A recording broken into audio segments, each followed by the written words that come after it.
It's about 2:06 p.m. Wednesday, August 24th, 2022.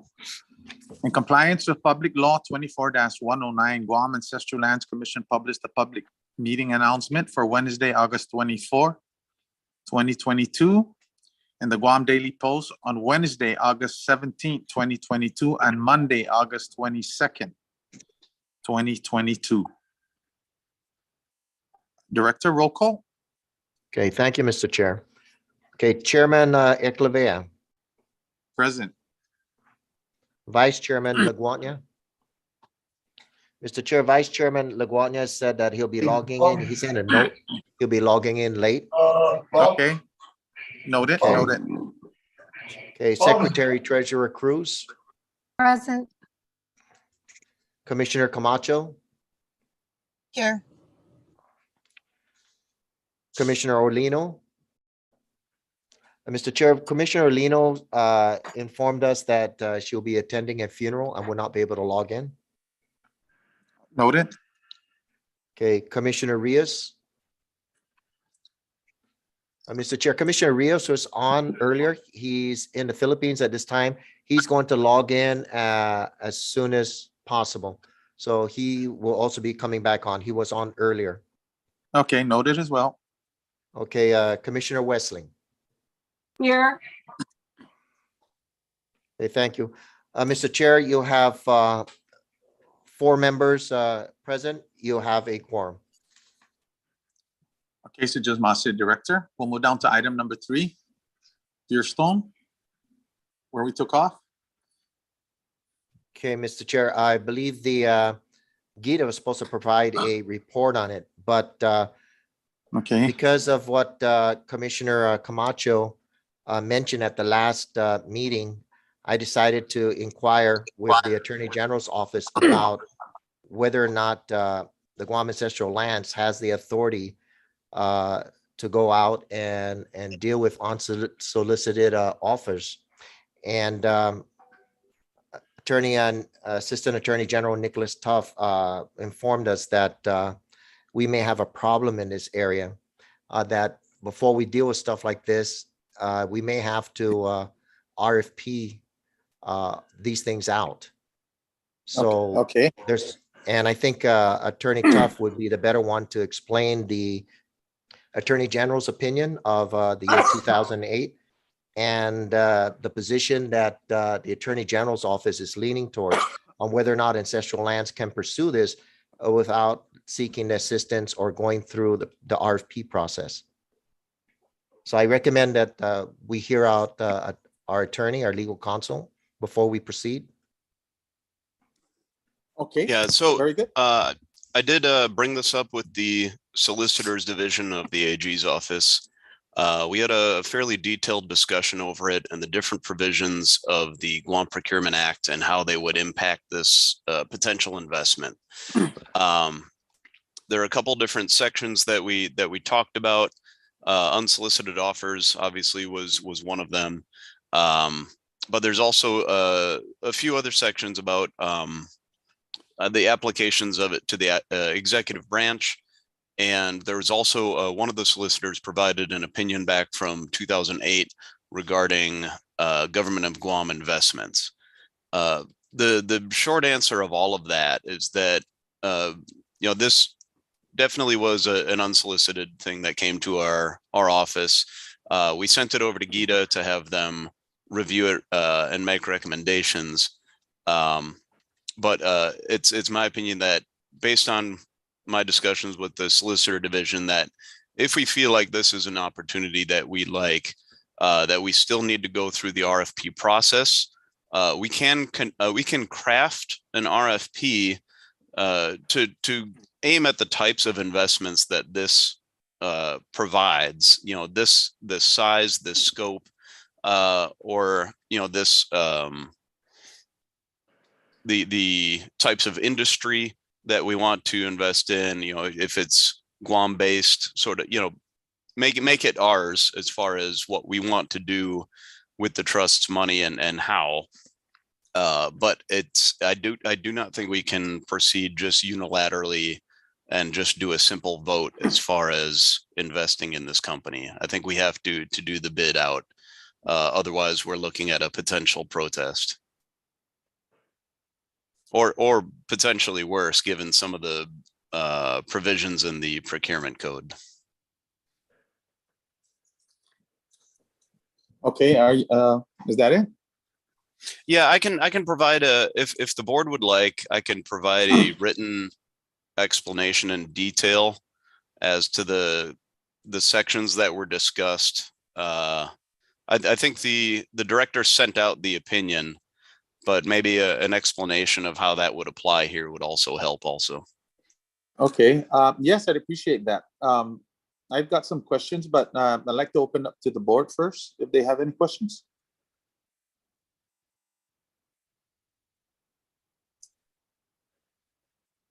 Board And I members? still, and just one more, I think it'd still be helpful to discuss anything that any GITA findings, because I don't think it's a waste of time or anything like that. Okay, It's very good. something that, Good, very good, very good. So I got some questions, but I'd like to open up again to the board first. Board members, you have any questions regarding our legal counsel's findings?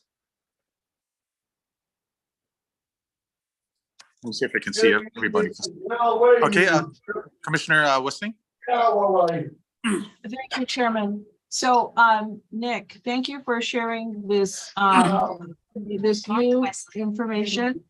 And so looking out for the best interest of the commission, based on what you just shared, is it prudent for us to even continue on with this meeting today? I don't, like I said, I don't want to tread in muddy waters here. And it Right. just sounds to me that that there are some things that we need to vet first before we can even begin to discuss what the agenda is today. And I don't want to cross that fine line. And so I don't know how everybody else feels at this moment, based on the information that you just shared with me right now. Plus some other concerns that I had prior. I'm of the opinion that perhaps we should stop this meeting for now and not do any discussion. Am I being overly cautious? But that's just kind of like how I feel right now. Understood on the concerns. I think it's a little bit overly cautious. We can proceed as if this is under the procurement code an unsolicited offer, in which case we can hear the details of it. The only thing that we're prevented from doing is acting upon the offer without an RFP in place. Basically to allow competition after we've heard the proposal. And we can, like I said earlier, we can tailor a proposal to be similar to the interests that are provided in this opportunity. But again, we need to listen to what GITA has to say. There are investment partners in this, and then proceed off of that. I'll make sure that my job is to make sure we don't cross any lines. So that's what I'm here for.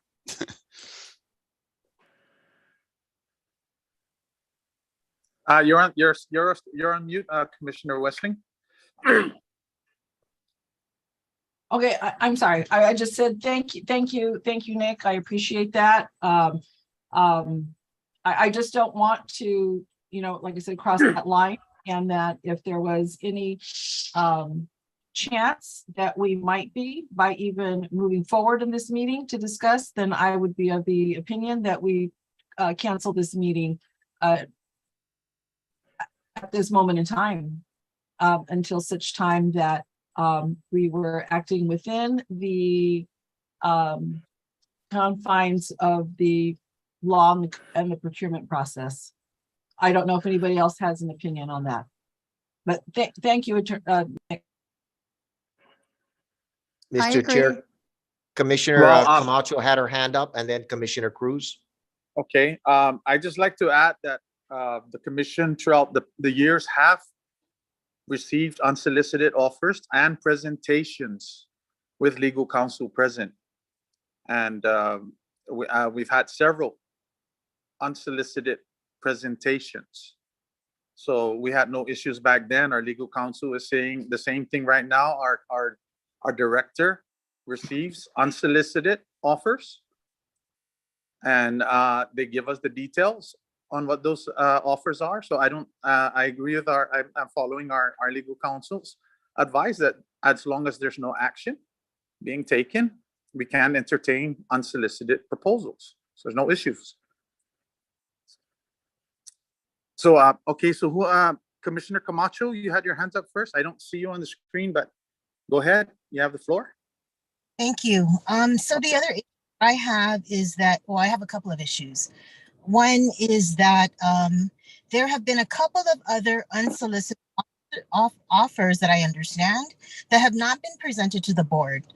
For example, Attorney Torres, and Attorney Swavely. So I'd like to treat all of these equally. If we are going to Stone, I would like to entertain the other two unsolicited offers, number one. Number two, if we have a hold, correct me if I'm wrong, Director, there is a stake on RFPs. So we're going to be entertaining an RFP on this type of investment. So let's discuss going back to a stay on RFPs, because I would like to move forward on RFPs all in all, not just any particular kind of investment, but let's look at all RFPs. So that's my take. The two things. Let's give equal opportunity to the other two unsolicited offers, and then let's talk RFPs across the board. I like the, okay, thank you, Commissioner Camacho. But this particular solicitation there are two separate issues that's going on right now. The RFP, he brought up an RFP. Okay, so you're right, you're addressing the legal counsel suggestion for RFP of this type.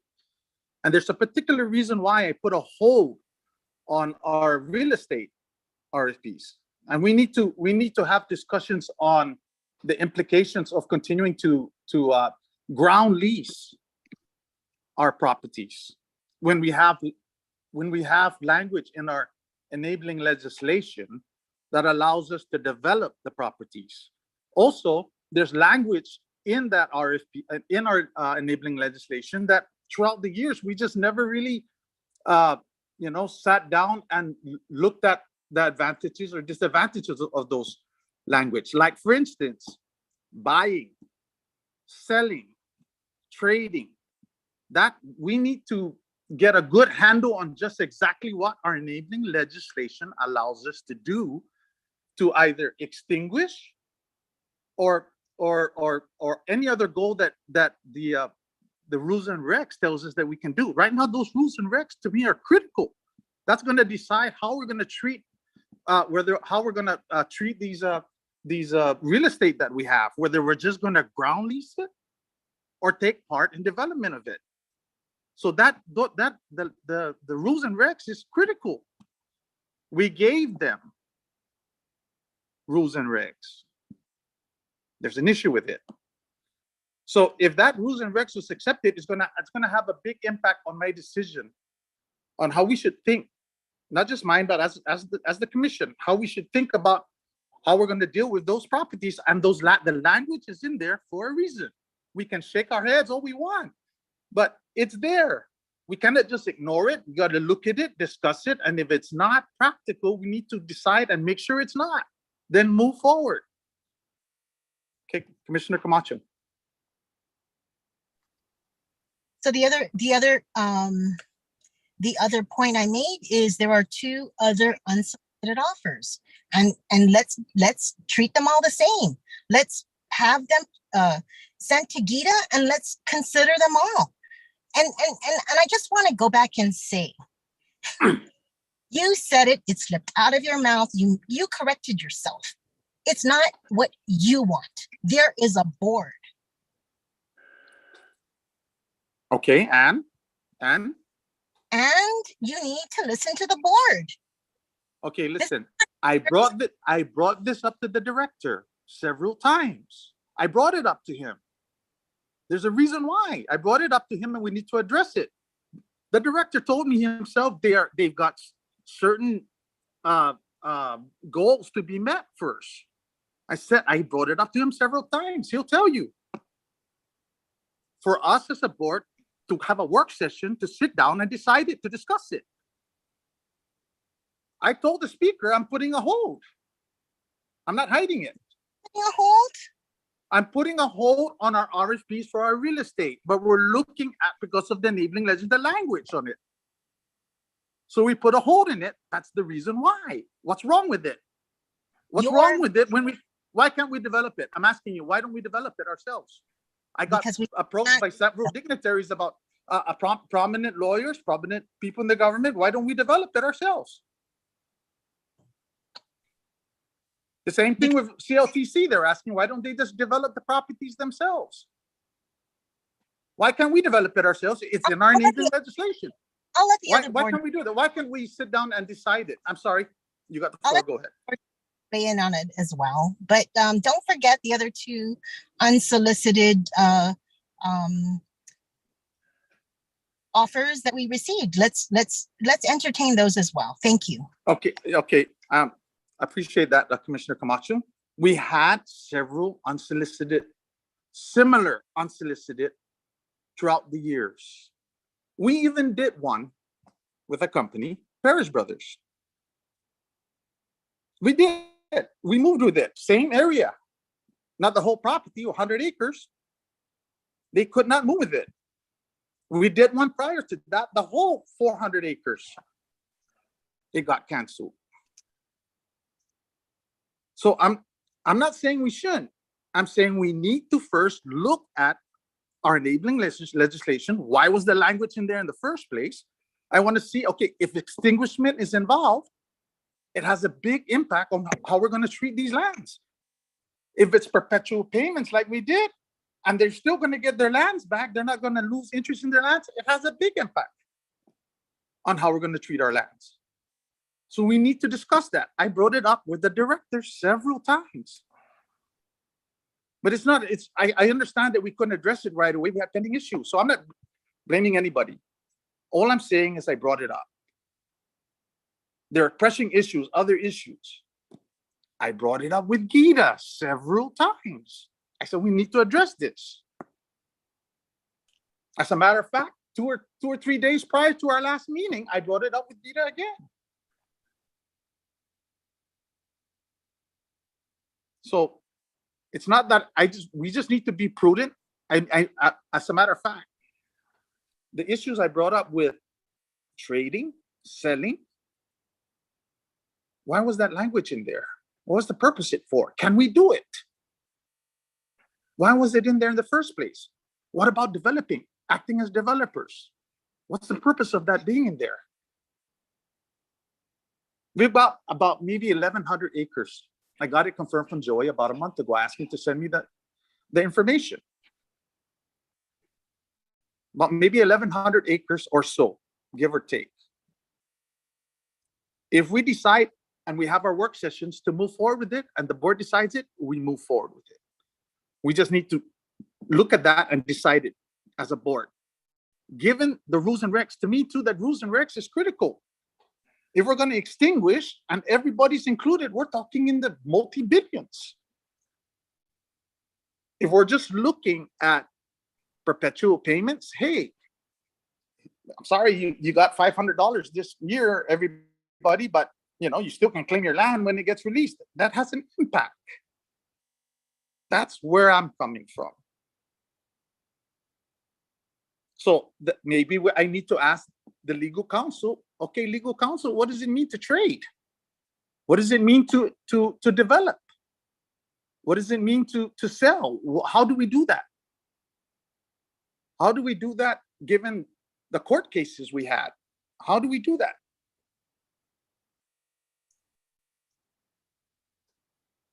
Do you Mr. want the Chair, answer to that or? I want you Wait, to. wait a minute. Vice Chair Laguarnia and Commissioner Rios just logged in. Noted. Welcome, welcome, Vice Chair, Commissioner Rios. Okay, I don't- let me ask a couple of, unless, Commissioner Cruz, did you have a question you wanted to ask? I don't know if I saw your hands up. Her hand was up. Okay, Commissioner Cruz, you're recognized. Commissioner Cruz, you're on mute. I have a suggestion, and the concerns of the other commissioners that we are entertaining unsolicited proposals, that later on, maybe not today, but later we can make a motion to that anything regarding approval or holding of RFP for either lands or the board, not just the chair to proceed or tell us to stop or proceed with the unsolicited investment. So that's something for the board to consider. So, Thank you. What are you insinuating? That was an imprudent? That was imprudent? And we've RFP'd in the past. I've approved a lot of those. I'm saying that if that was done in the past, we should begin to In the past. I sat on those start getting reviews. board So approval. It's imprudent on my part to make sure I'm what not- our enabling legislation is all about. I am not saying you are imprudent, Mr. Chair. I'm saying that we should get the board You could have approval. brought it up. You could have brought it up them. And that's why I was asking the director, Gita, about the purpose of that. I'm saying, To have Mr. Chair, work sessions. I wanted to have henceforth, work sessions. I brought it up to the director to have work sessions on this. Okay, thank you anyway, Commissioner, for your question, but I got a couple of questions for our legal counsel real quick. Wait, Procurement. I'm sorry. Okay, regarding our, I'm sorry, Mr. throughout the Chairman. years, we've been asked to take our funds out of the bank. Mr. Chairman, I'm sorry. Yes? I'm sorry I'm sorry, to who's that? interrupt. This is Commissioner Westling. I'm sorry to interrupt, sir. Oh, okay. I just want to, I'm sorry. Okay, go ahead. Commissioner Cruz, did you say everything that you wanted to say? Because, yes, thank you. okay, Okay. Yep, I cleared it with her. Okay, back to my question to the legal counsel, regarding our funds in the trust. Throughout the years, we got criticized for not investing the money. What does investment mean? So basically, if we go and put it in a bank, it requires no RFP. We can just go to look at whatever bank and put it in it. And okay, we got criticized for that. We entertained 2 different investment companies. Did we need to RFP that? So here's the same funds we have in an investment. So we would need to, with Gita regarding if they find some money market accounts or something that they turned out, they entertained us off with some of their investments, do they need to RFP out too? Would they need to RFP it out first before we said, okay, and we're trying to diversify. We're looking to diversify, our funds. Right now, it's sitting in the bank. It's risky. We're only covered for 250,000. So would Gita need to RFP for each? Okay, we found something for 2 million. Okay, would they need to RFP that out? What if they found something like this Pure Stone proposal or any other proposal on Guam? I'm looking any proposal that looks good, and Gita says this is good because there are advisors. They say it's good.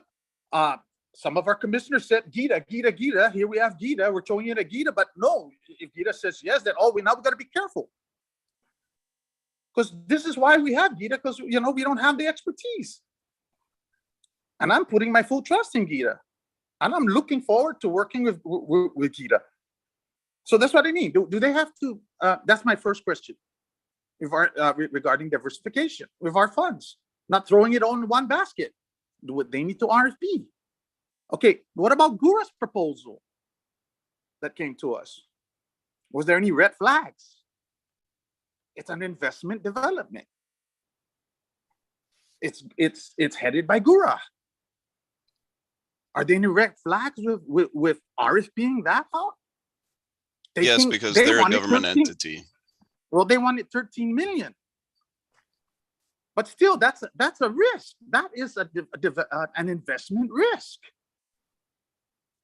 So we don't need to RFP that out. We could have just gone for it, no problem, even though it was a bad deal. Yes, could just go because they're ahead and do it. government. Okay. There's two phases to the choice. One is whether or not you have to RFP it, and then the second is whether it's a prudent investment and whether we're fulfilling as a board our duties to the beneficiaries of prudence. So there's two separate questions that need to be answered on each potential decision. So Okay. for investments in government, within government, those do not need to be RFP'd. So our MOU with Gita, any sort of investment in a Gura project, that would not. Anytime we're going out to private businesses, then yes. And so, in fact, with our bank investments, I would actually advise the next time we should probably not re-up the CDs that we have with Coast 360, and instead let's get a comprehensive idea of what we like. Diversification. I agree that diversification is a good thing, and with Gita, develop a plan and a set, probably multiple RFPs as far as how to diversify the funds that we have. I'm going to guess that most likely it's not going to be just all government investing on our part. We're probably going to do investments with private companies, whether it's with money market mutual funds, whether it's CDs, whether it's private investments with companies. And I think we need to be working hand in hand with Gita over the next few months to develop a long-term strategy for our funds. Okay, very I good. agree with legal. RFPs will be a big part of this. I agree with legal, and that's how come we move forward to come up with the MOU with Gita so that they could assist us, because there's only a few agencies in the government of Guam that has the authority to RFP things out. And they, of course, those in the executive branch or those that are the non-autonomous agencies have to be approved by GSA. And Gita is one of those. So we are not authorized. We don't have the technical people here in the agency in ancestral land. So that's why I highly recommended that we go through Gita, and Gita set up an investment committee. And that's why I keep saying that's the appropriate route for us to take. So I wholeheartedly agree with Attorney Tuff's conclusion, or his, for this whole thing, his assessment. Okay, so this is the first time I'm hearing about the banking issue. Throughout the years we've been in banks, I'm not saying he's wrong. I agree with what he's saying. But here's the first time we're hearing about it, about the banking issue. I mean, we've been taking it out of banks and putting it in different banks throughout the years. I'm not saying he's wrong. I agree with him. It escaped me. Honestly, I didn't catch it the last time that we shifted banks from was a Bank of Hawaii to Coast 360. Yeah. And we invested in CDs. I thought, we were fulfilling again. I got the one of the two. We were fulfilling our duty of prudence, but missed the issue of requiring the RFP. And part of that's because. Go ahead. Okay, good. I'm not just referring to you, Nick. I'm talking about the past, legal counsels. We've done it with them before, and no issue. So I'm not saying you're wrong. I tend to agree with you. I agree with you on it. I agree. Until 2008, it never even came up with the AG's office for just basic government investments either. The government of Guam had been just using whichever bank they had chosen up until that point as well. Okay, now if GALC didn't go with Gita and we went with another investment company like Asia Pacific or that other one from the States, would that need to be, that would need to be RFP? We would have in to, essence. we would have to do an RFP for investment services. And what they would do is they would make recommendations to us, but then the problem we would run into is we would be putting out our own RFPs then at that point. And it's having done that with different agencies, it's a very large strain on staff and resources. And it's not something that with, you know, a 2-3 person office currently that I would advise at all. Okay. I think Gita had definitely has that resource bank that we do not at this time. Okay. And maybe Well, in the future, when, you know, our long-term plan as developers, as investors, we can get to that point. But I think that we need the training wheels at this point.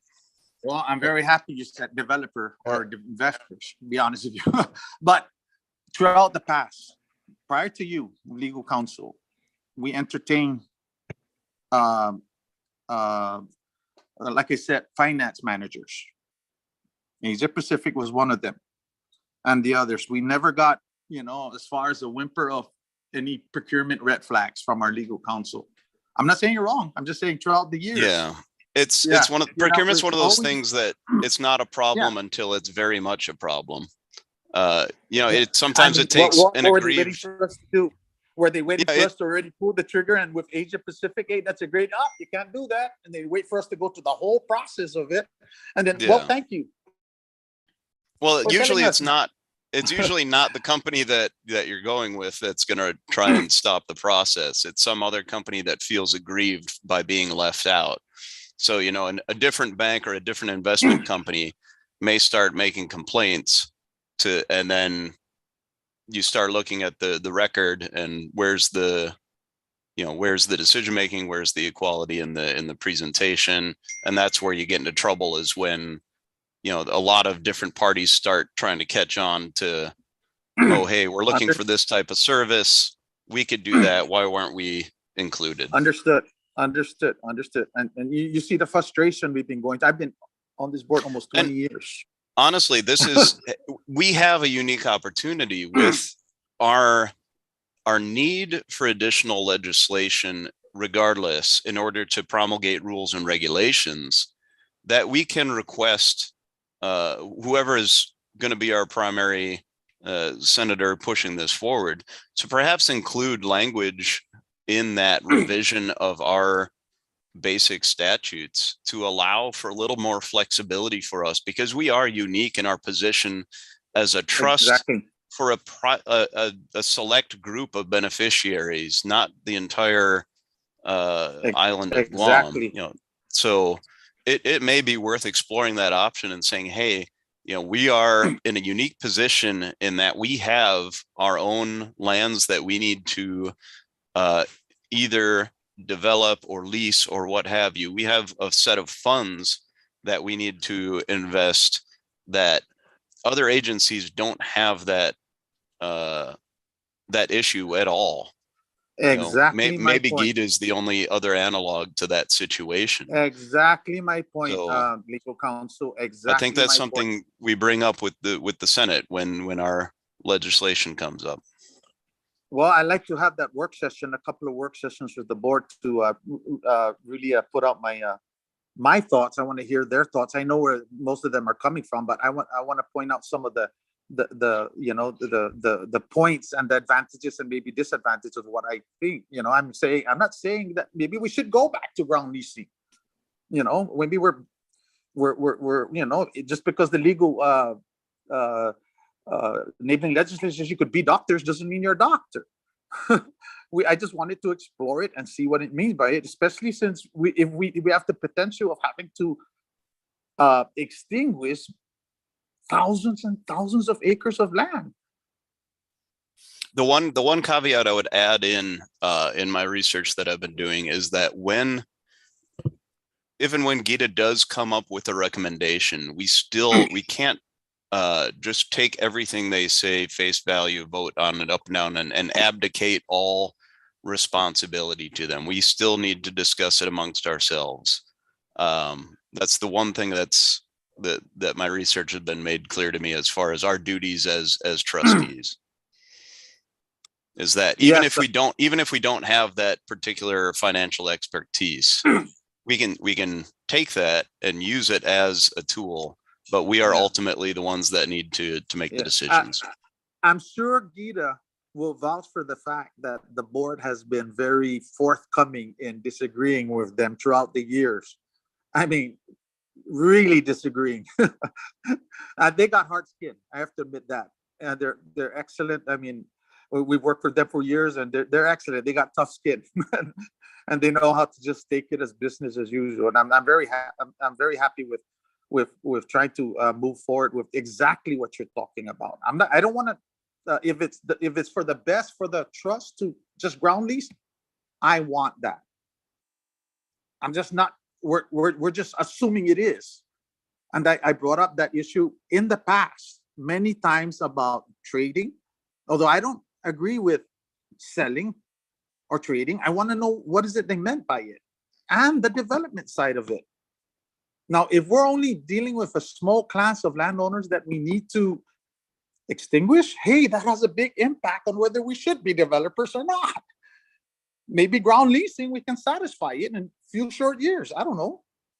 But we need to look at it. That's my point of view. And that's the vice chair's point of view. So, okay, my last question would be about the banking. Like, you just brought that up. So you're saying that the last thing you were saying is that we need to take a look when the term expires of the bank.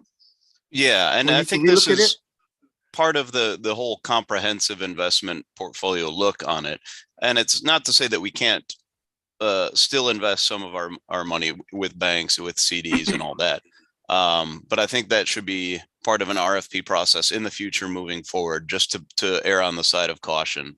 The last thing I want is for us to get embroiled in any sort of controversy on this sort of thing, especially over something that is sort of, prudent and basic as a certificate of deposit.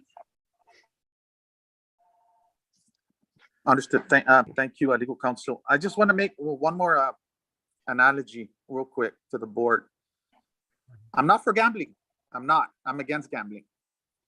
But if they somehow pass gambling, and on one of our prime properties, we have an investor that wants to develop it for gambling, are we just going to ground lease it at fair market value? At fair market value, why don't we develop it ourselves for gambling and get them as a partner and join in, and we're extinguishing claims faster? Or do we just go in and say, well, okay, Gita, just go with the average percentage rate of what the value is of the property compared to everybody else, and that's what we're going to deal with? Maybe a 2% participation or whatever. But if our enabling legislation says we can develop it, put an RFP out, and we got loads of people of potential investors picking up that RFP packet, that's my point. Okay, Okay. Mr. Chair, this is the reason why we've enlisted the help of Gita through an MOU, is so that they can advise us on the best ways to invest our funds. And this would include also the funds that are kept in the bank. The intent is for Gita to advise the board and come up with options for us to transfer those monies out of Coast 360 and into better investments. On the average, Gita has informed me that on the average across the board of all their investments, they clear about 8% per year. That means some are higher than 8%, some are lower, but the average is 8%, which is a whole lot better than we can get with the banks, and it's a lot more secure. So that's why we've enlisted Gita's assistance in this. That's why they are there. And I recommend exactly. that we depend on them. We use them for that. We have an MOU, and that's how come I keep saying that now that we have that, the appropriate avenues to go through them, have them work it out, get their investment committee to go through all these proposals, all these unsolicited offers, and then submit it to the board for the board to review. but to submit it and have the entire board discuss it and decide whether or not it's good for ancestral lands or not. You know, it should not be unilateral. It should be the entire board. And Well, that's why yeah, we brought Gita into the mix. yes, exactly, and I agree. And but when we got the proposals for Gura and we got the proposals for Pure Stone, we did not have that. We didn't have no MOU with Gita regarding this. And And so but the what we board, as far as the board was concerned, we had the authority at the time to do it. And But as, what we even Agita's administrator said, eventually in a year or so, you're gonna do this yourselves. So Well, what even we've in seen 2 is years, that we can do it ourselves. that We have the through authority this, even in 2 years. yeah. Well, Mr. Chair, the thing is we've been cautious about this, and that's why we've been reviewing the various laws that we have not looked at in the past. And now that we're aware of the procurement law and how it's applied to us, that we should abide by the law. We may have violated it in the past, but doesn't mean that we should continue doing that. So going forward, especially now that we are aware of it. And I agree. right now we are Director, I working agree on with some you, RFPs. I agree with you 1,000%. Yeah, so we Yeah. are working on an So, RFP, but it's either to GITA or GSA.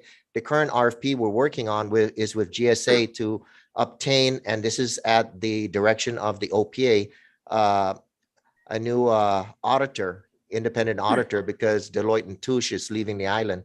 So that's an RFP that we're putting out, Yeah. and Kathy's developing that. We're doing that in-house. GITA's not assisting us with that. We are doing it ourselves, and this will be processed through GSA. We also have another unsolicited request, another offer is by a company that is working through Department of Public Works. They're looking for a place to stage their equipment as they repair the road that goes from PD all the way down to Naval Station. They're going to change out several bridges. And so we sent them over to GITA because as of now, we're not, there's a stay on all RFPs for property. So unless the board is going to open up that, we'll probably have to tell these folks that they'd have to go somewhere else. And this is a government operation where Public Works is contract this company. They've got the bid to do it. They just need a place to put their equipment down so they could replace several bridges on that road going past Polaris Point. So those are other issues that are coming up. So it's not just Smith Bridge. yeah, It's not just okay. Attorney Torres. It's also others. But until that And- stay and is lifted, my hands are tied. And just remember too, Director, I did bring a particular one up to you regarding practically all the properties. Yeah, and that's, it might have slipped your memory, but we'll talk about that again. I brought it up to your attention a while Well, back. We've been looking at all the Yeah. properties that we have, and there have been issues, like you said, when you discussed Gura, that also was processed through GITA. I was making sure that everything we did would have GITA stamp on it before it got to the board. Yeah. And that's No, exactly. that's But out you of know, caution. this was preliminary. Yeah, this is preliminary. Preliminary. I didn't really entertain it too much. Basically, it was just, but it's definitely a valid offer. I mean, you know, I mentioned it to you in the past, so I Yeah, don't think it would be proper for me to and that's- mention it here. And the Yeah. thing is just like with the investment in Pure Stone, that will be an investment, and based on the law, from what I've been reading and from what Attorney Tuff has sent me, it says that because it's an expenditure, if we were to buy shares in the company of public funds and using a government agency, then irrespective of that, it would have to be RFP'd. So it's just out of an abundance of caution. I don't want us to have any issues or problems out there, any protests or lawsuits. And that's why we look at other areas of Yep, the Guam Code no, annotated, and we put it before our legal counsel to find for us whether or not we're in compliance with the law as written. I'm being very cautious when it comes to dealing with the law. That's just about it.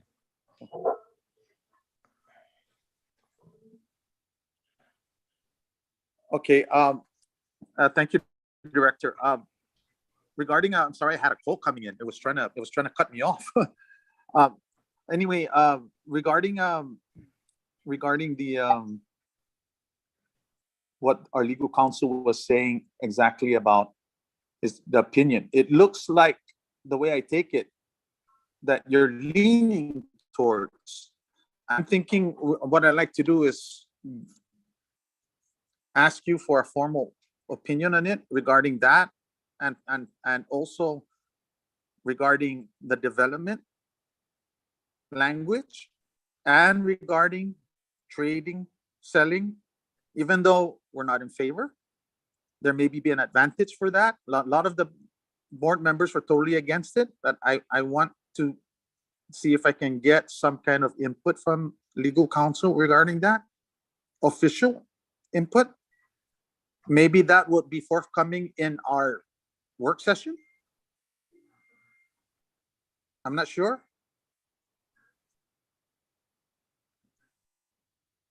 So you mean as to Legal counsel? our enabling legislations language regarding our ability Yes. to act as developers and, okay. Yeah, yes, and not just that, the trading part, the selling part. I mean, how would that be an advantage? Was it just put in there? Because the way I look at it, they were trying to extinguish claims. But given the rulings in our past history in the courts, probably those rulings ruled that out. Not entirely, just the methods that were being used for a select minority or, subgroup of the entire group of beneficiaries. Well, that's what I mean. That's what I mean about clarifying, because let's say we sold a piece of or we gave a piece of property and covered one family. That doesn't work, right? Per se. No. Right? Or trade it. Yeah, like how does trading Not work? unless it's their actual land, yeah. Well, I like trade- to get, trading might I like to get I would think definitive, trading would refer to, say our properties up at Tejan that have, overhanging power lines and aren't necessarily great for our potential commercial use, but being able to swap basically with a different commercial property that maybe would benefit us.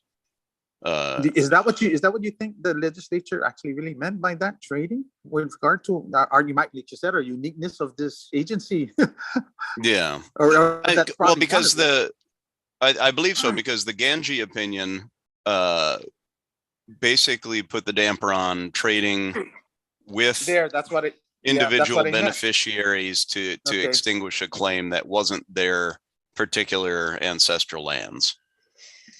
So the only other real definition of trading that I can think of would be trading with a non-beneficiary in order to improve the trust's position commercially and to increase the cash pool for the entire group of beneficiaries. Okay, we're good in it then. So you have an idea of what basically I'm asking for, right? It's okay. Would that be or Yeah. is it a given? Okay. So what I'm looking forward to is the work sessions.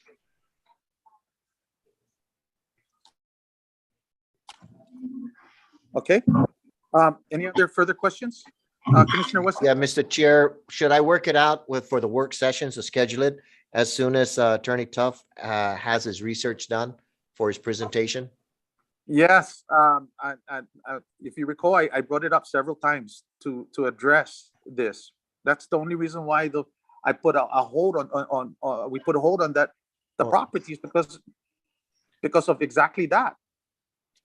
Well, that's why I've been asking you several times, when will we be having work sessions? So is this going to be based on when our legal counsel has prepared a presentation on the issues that because that's a broad issue that you picked up. It's huge. It's like everything. Yes, and I did bring that up to you several Because- times, but I didn't want to. I know you just came in and then you guys were, you had your busy load. You guys, were overloaded. Well, We even had to we move had the sessions down to. We had to put the agency back together. It's pretty much Yes, fallen apart. exactly. That's So, that's the but reason now why that- I did not. Yeah, But that's now the that reason we're why. here and we're looking at specific laws like this that we were unaware of in the past and how it was applied to us, now that we're aware of this, moving forward, we should stay and work within the law. Because what you're asking our legal counsel to do is to go through and pretty much check almost all of the Guam code annotated, like what we discovered here with this one, on how the Guam procurement law affects us if we're going to go into buying, selling, or whatever, then we have to comply with this law. Well, In the yeah, past, well, what we did basic- is these yeah, things did not basically, apply to it's us because just we our didn't use it. enabling legislation, Director. Yeah. But there are other Yeah, laws basically in just the the Guam Code language in our annotated enabling that do apply. Yeah, okay. And Well, that's if my point. if that's the scope of the work, yes, if that's the scope of the work, It's a toll. I guess that's the scope of the work. Yeah, Yeah, it's a toll order. That's what I'm saying. So it's going to take time for legal to come up with that. I'm aware of that because I go Yes. through this myself, and many times I consult with them on it. And some of these issues are new to the agency because we've not dealt with it before. But now that you brought up the Yeah. issue of development and all that investments, we start to look into these issues. And that's why I said we enlisted the assistance of GITA through an MOU, because our office staff here is very small and we don't have the expertise in that area. We're not bankers. None of us in here have ever been bankers or investors. So that's why we go to GITA. They are the government's banker and investors. They're the experts in government. That's why we depend on them for this. That's why they have the investment committee, and they've been a great help because of that. But as we move forward into these new areas, these are new things. That's how come you've not been face of it in the past. That's why I feel you weren't face of this in the past. But as we decide to change directions, we have to be very cautious and look at how other areas of the Guam Code annotated apply to us should we venture into these new areas. And this is just one of them. And that's what the Attorney Tough is explaining to you. So I just want you to realize that you gave a real toll order to him, and it's not something he's going to be able to handle very quickly.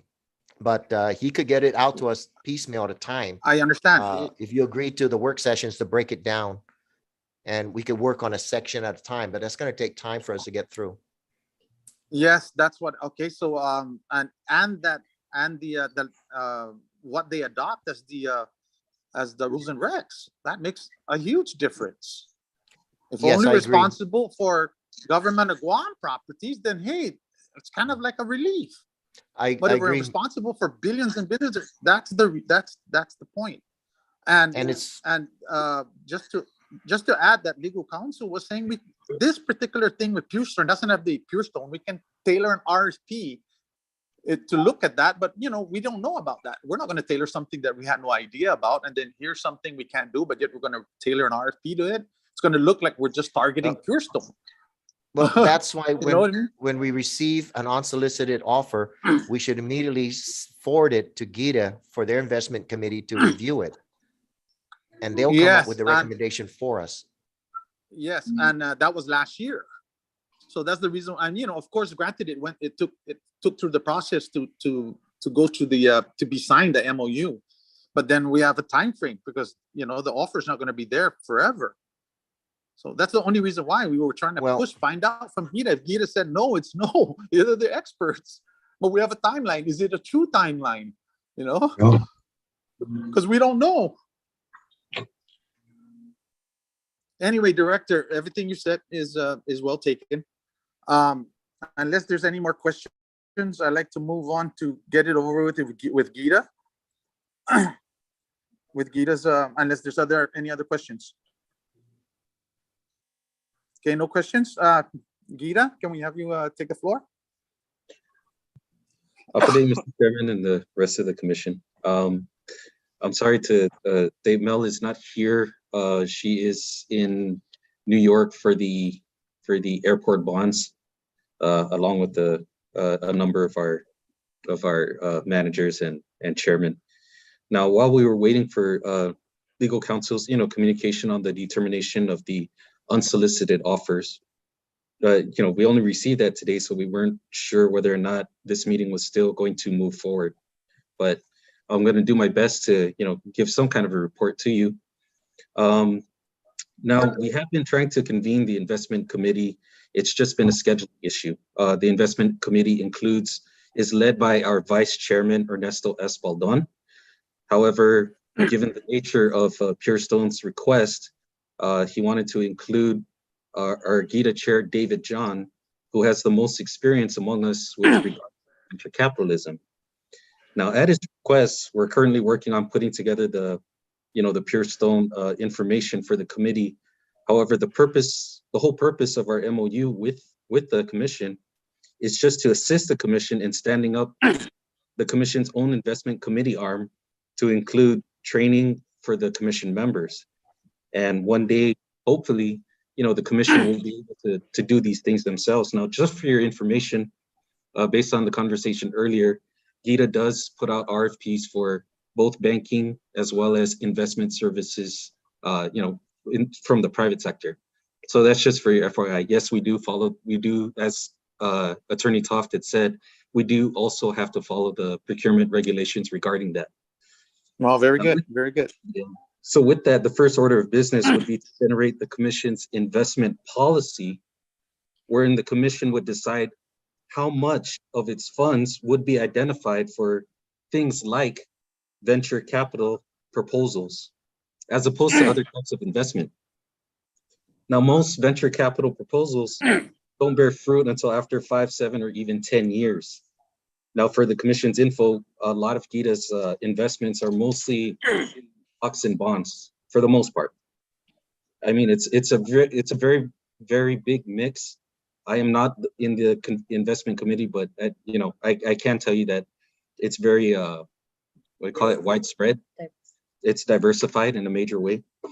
Now, with regards to Pure Stone's request and the deadline, Mel has asked me to let the commission know that Pure Stone was also looking to acquire cement on Guam back in 2018 when she was still a board member at the Port Authority.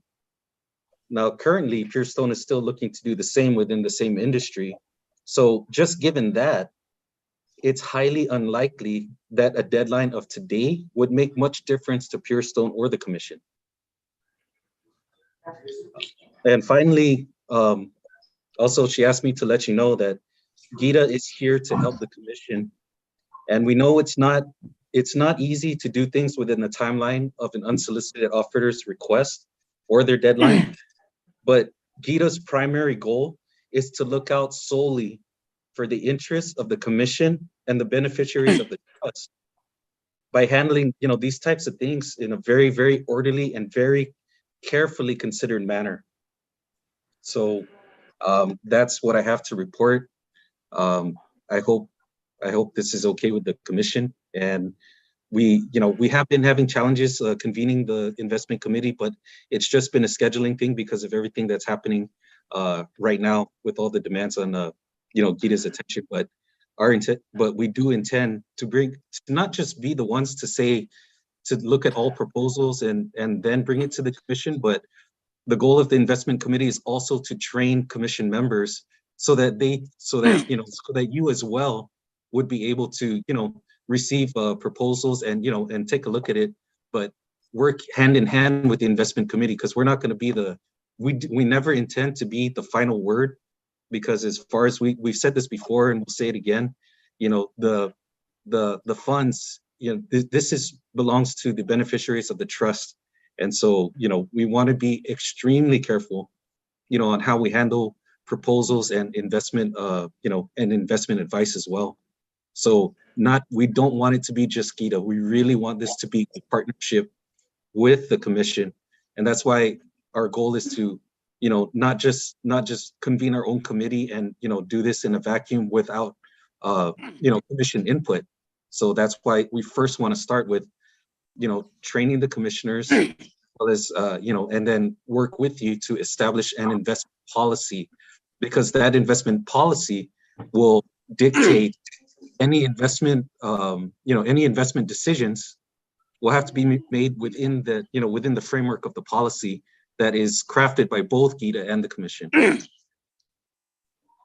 So thank you, Mr. Chairman. That's my report for today. Okay, so Juice Masi, Diego, I just got a quick question for you. What I understand is that this is a totally different proposal. It's not the same proposal. So they presented it to the board first.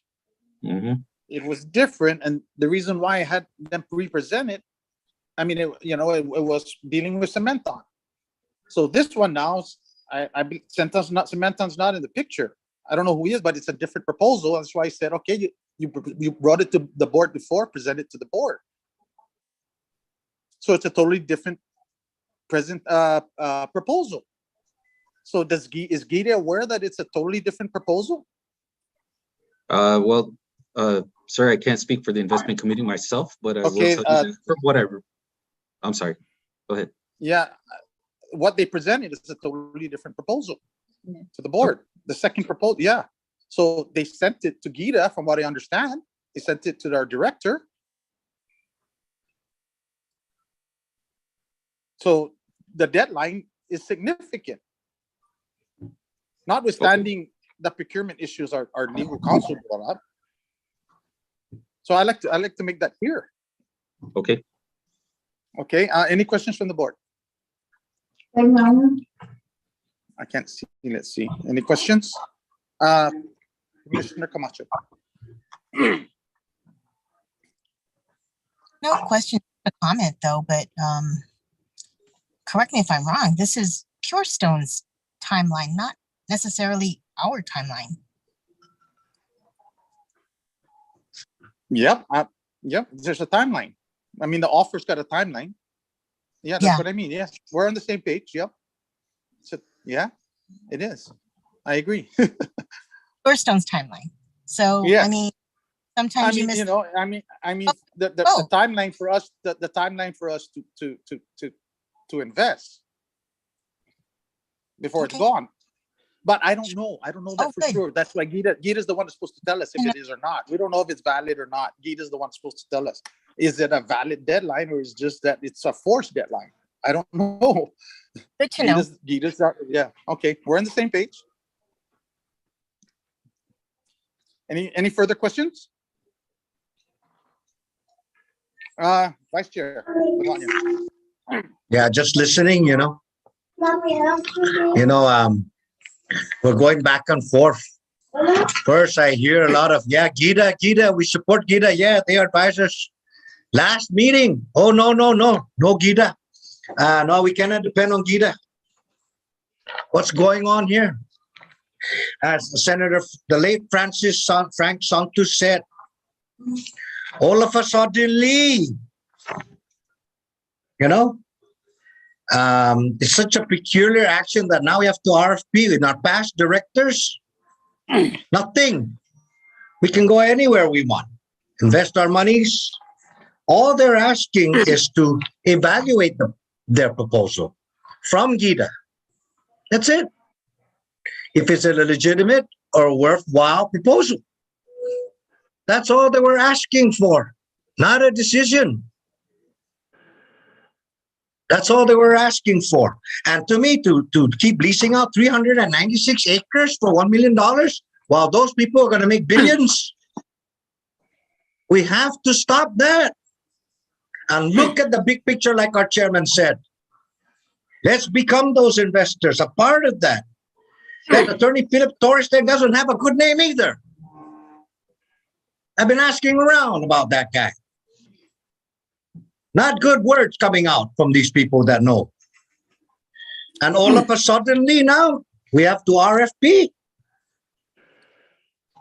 Excuse my grammar, but that was a word that our famous Senator Frank Santos said often, and I like the way it sounds because it's something peculiar. I don't know, you guys. I hear Commissioner Cruz saying, back in the days, we got ourselves by Gita. Yes, we need Gita. We need Gita this. We need Gita that. Now, all of a sudden, no more Gita. And then now, today's meeting, oh yeah, we got ourselves by Gita. Attorney Nick, it's like I said again, you look at it at your perspective. We've had other attorneys. We never had problems with them. Bischoff and who the other ones, Mr. Chairman. And these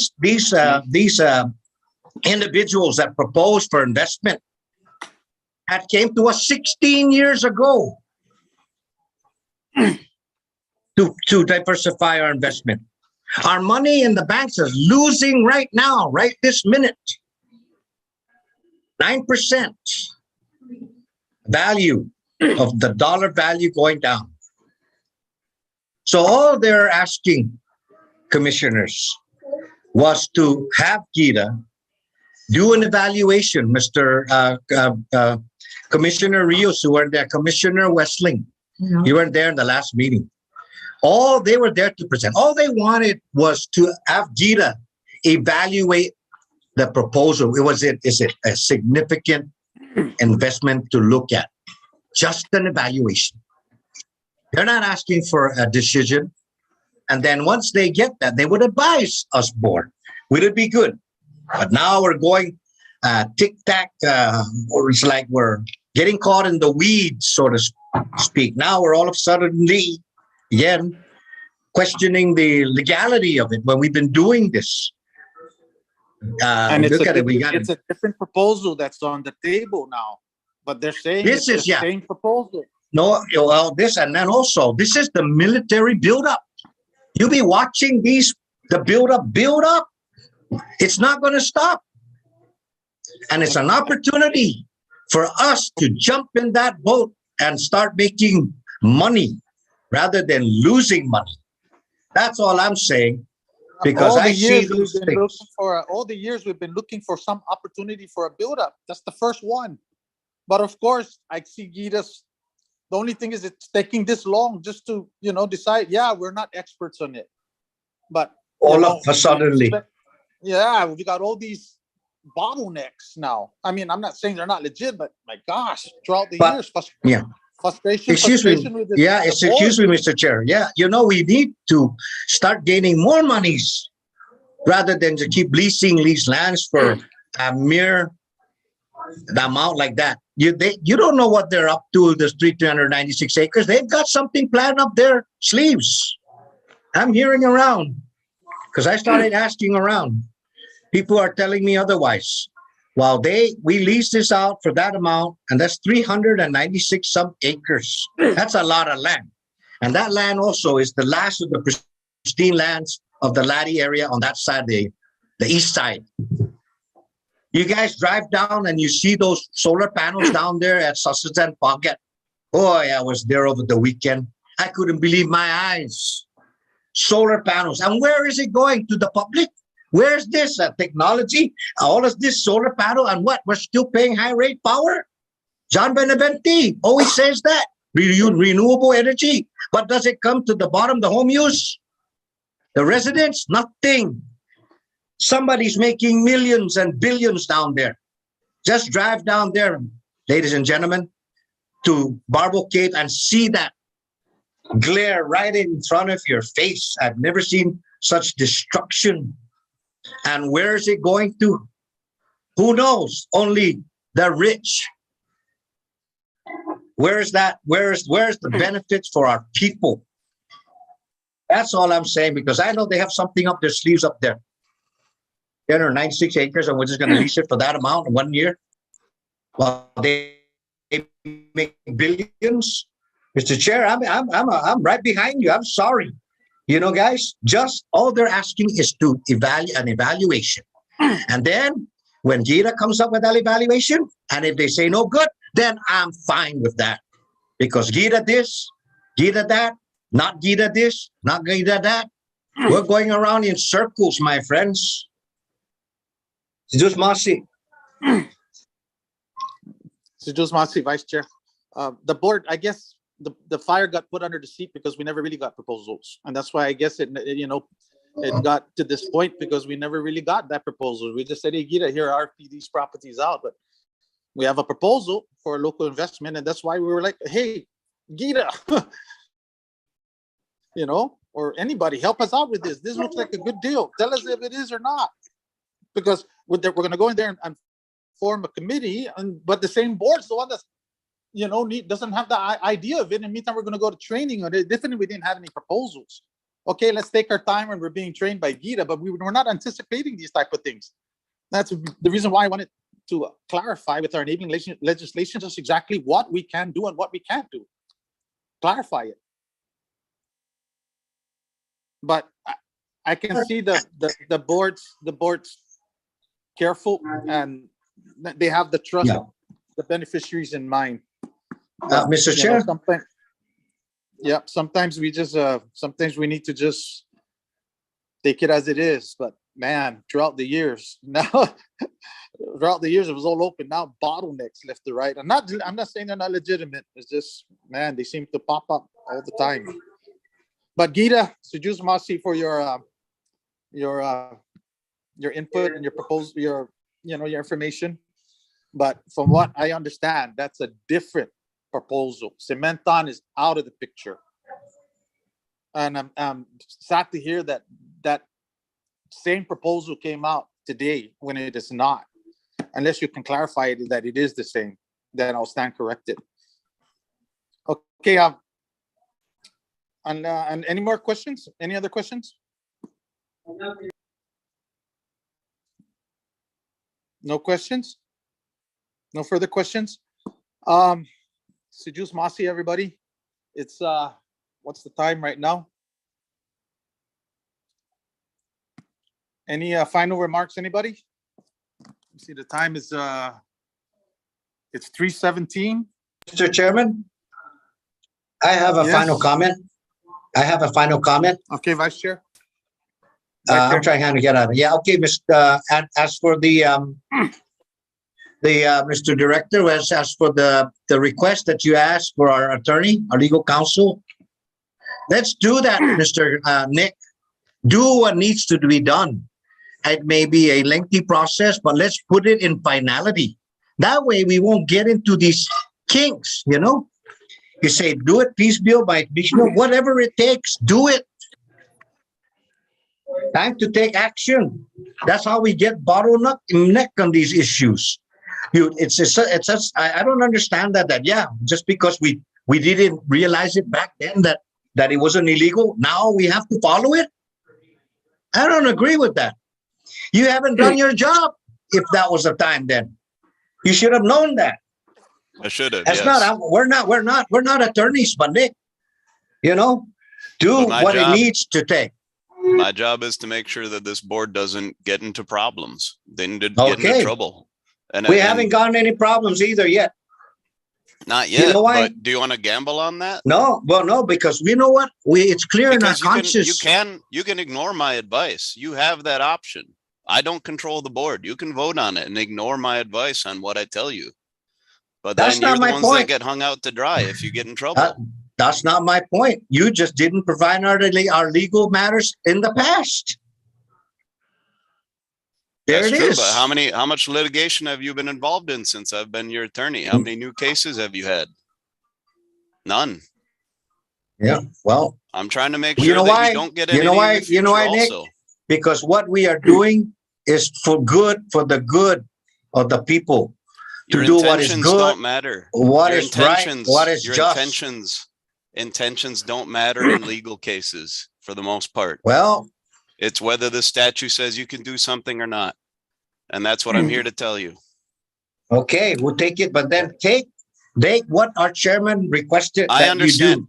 Yes, and I understand your intentions, Commissioner. I believe them to be good, and my job is to try and help you actualize that vision as much as possible within the legal framework we have. And if that legal framework doesn't work, to suggest ways that we can change it so that we can move forward.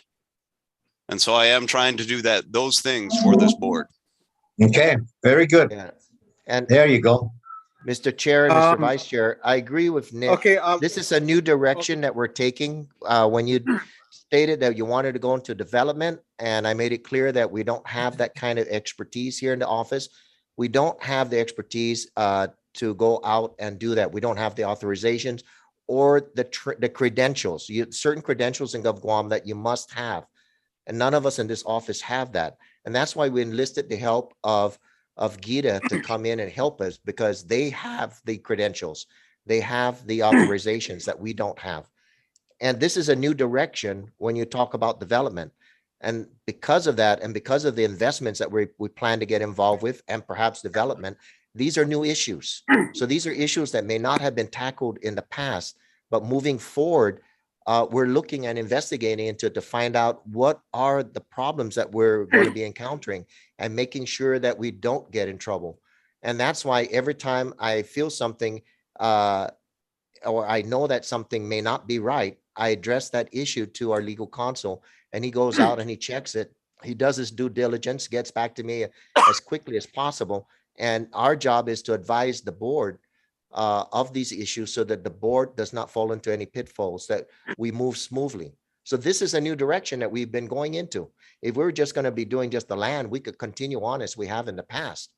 But we were given instructions to move forward in another direction. And that's why we enlisted the help of GITA for investment services, because we don't have those skills here in the office. That's the bottom line. We need it. And so we outsourced it to GITA. And now we're depending on them to train us and maybe get our people in this office trained or get them to take the classes that have them credentialed so that we can do that. Because the only time you're authorized to do certain things like RFP and like that, you have to be authorized by GSA. They will not give that to us. We don't have that authorization. So that's why we need to depend on other government agencies.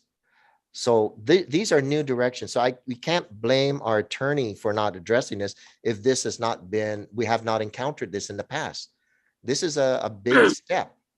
You know, this is a very big step. So I think it's unfair to blame Nick for things that we have not addressed. And now that we're getting into it, we are addressing it as we move forward. And this is new to a lot of us. And that's why I'm saying that we have to get the investment committee together. We should get our work sessions in and work on our investment policy with GITA. That way we know what direction we're going to go. We need to have policies to give us direction. We don't have any policies right now. You know, we need to create some so we have direction. Yeah, thank you. Just to close, Mr. Chairman, even in the past, there are laws that have been violated. The emergency procurement with this pandemic, for one, that's a big one.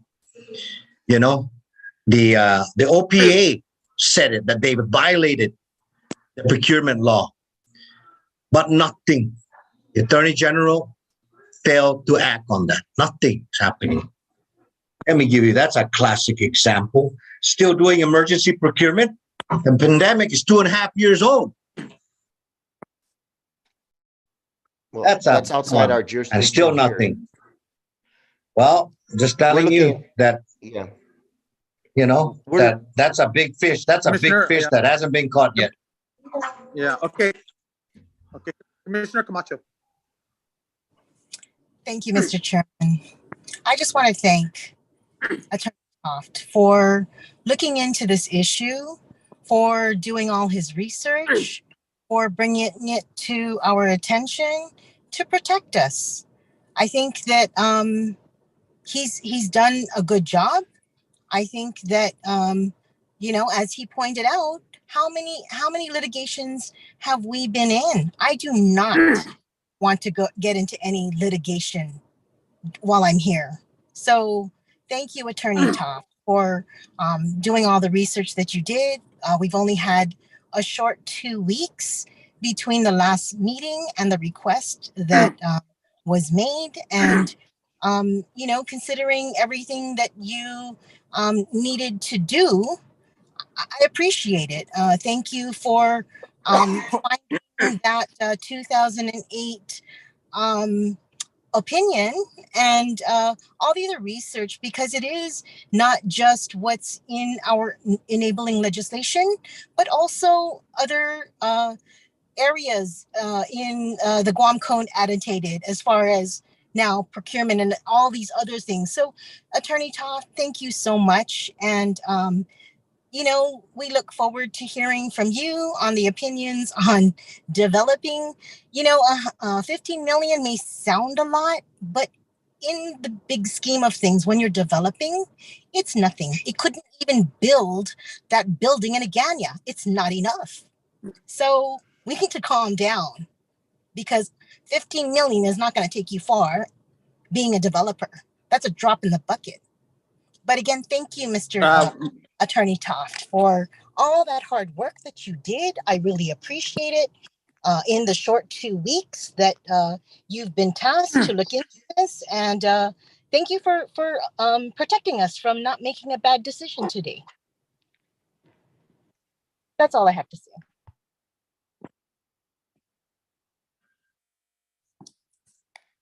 Okay, so just Masi, Commissioner Camacho. I'd like to echo your sentiments to our legal counsel, Nick. You know, you've been very proficient. I've appreciated your work. We're not gonna circumvent your advice, nor guide us. That's our frustrations and our vice chair's frustrations are not unfounded. There's frustrations all over the place throughout the years. But we do appreciate your expertise and you're definitely looking out for the board. Just the circumstances, the way they are, and throughout the years and Commissioner Camacho, yeah, you're right. 15 million.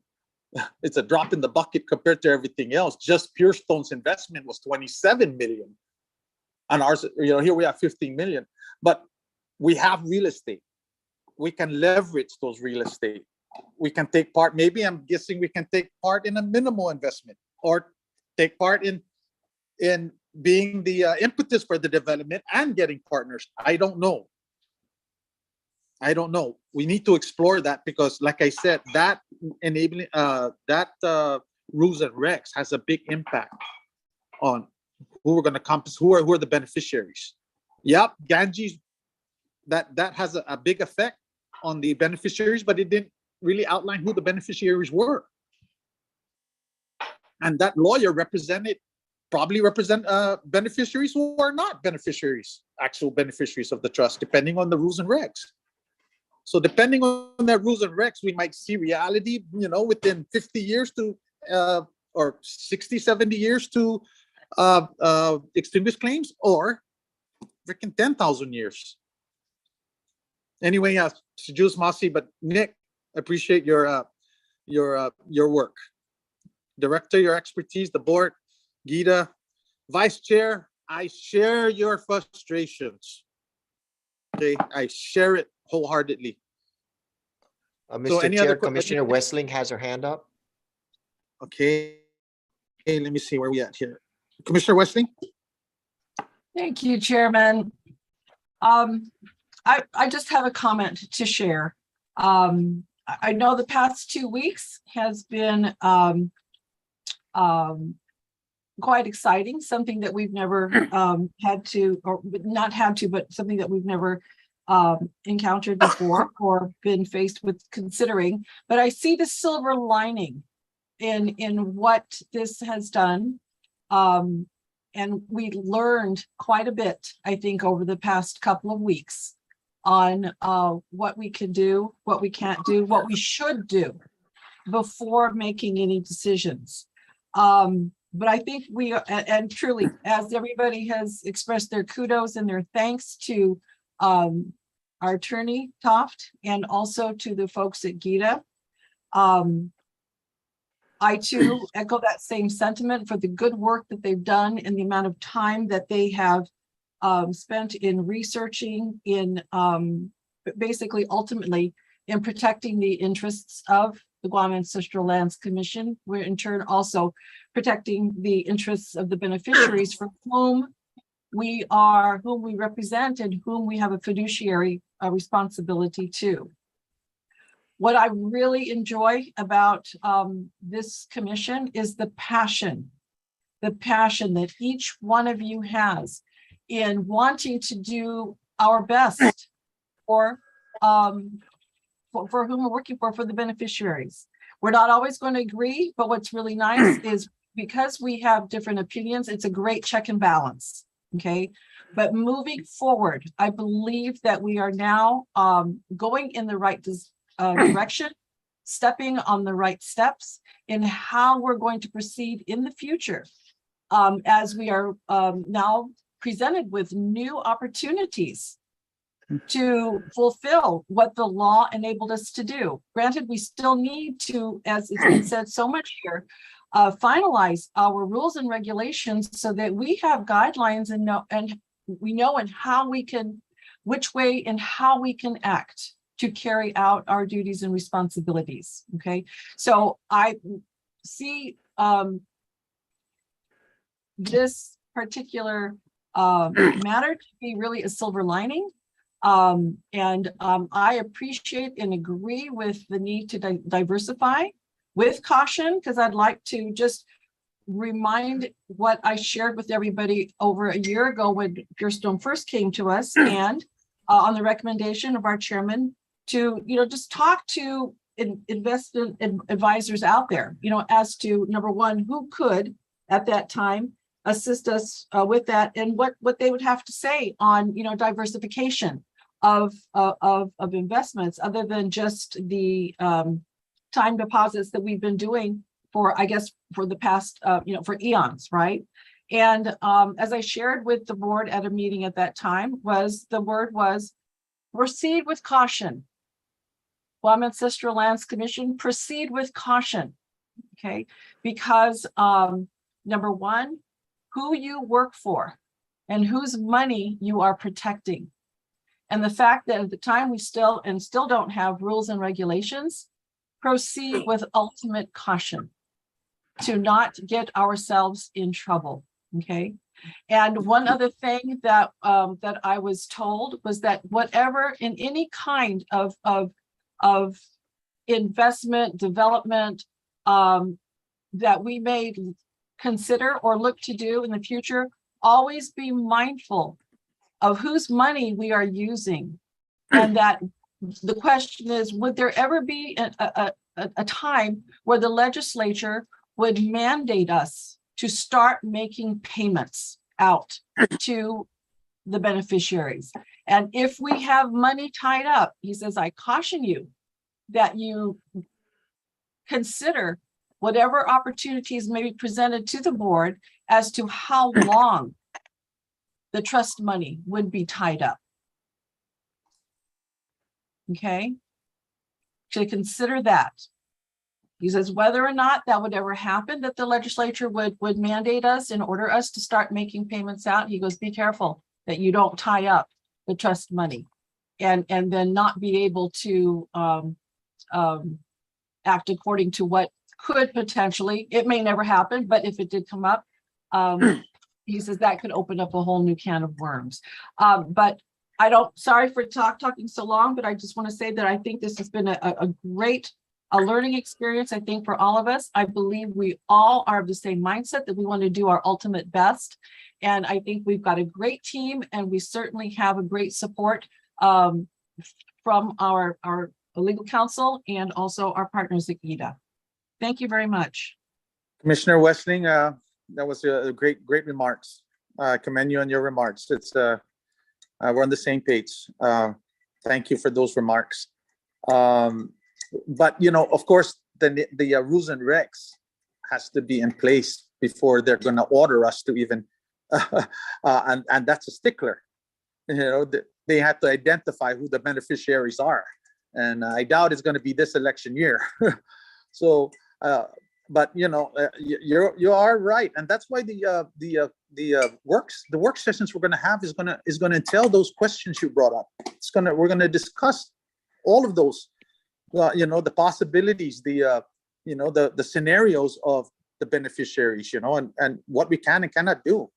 I'm looking forward to our legal counsels. I don't want to pressure them. I don't want to put too much unnecessary, rush, because these guys are working hard. But he sees the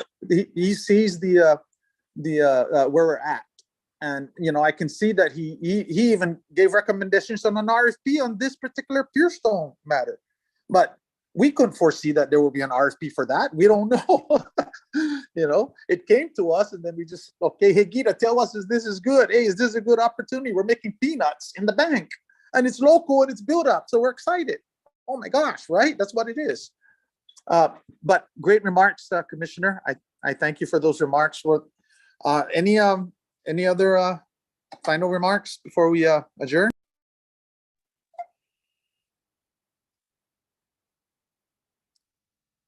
Okay, no final remarks. I'm once again looking forward to our legal counsel's what he can come up with. No rush, Nick. I mean, no rush as long as it's by the next meeting. just joking. Okay, so anyway, I want to thank everybody for showing up for this meeting. It's definitely passionate, hopefully we all don't take it personal, and just we're all looking out for the beneficiaries of the trust. We definitely have a great team. Director, you and the staff, definitely director, you have your act together, as well as everybody. Okay, so right now, let's see. What time is it right now? It's 3:36. No further questions? Do I have to ask any comments from the public? No, right? No, this is a special meeting. Okay. All you need So, is a motion to adjourn and a second. Motion to adjourn? Motion to adjourn? I motion to adjourn.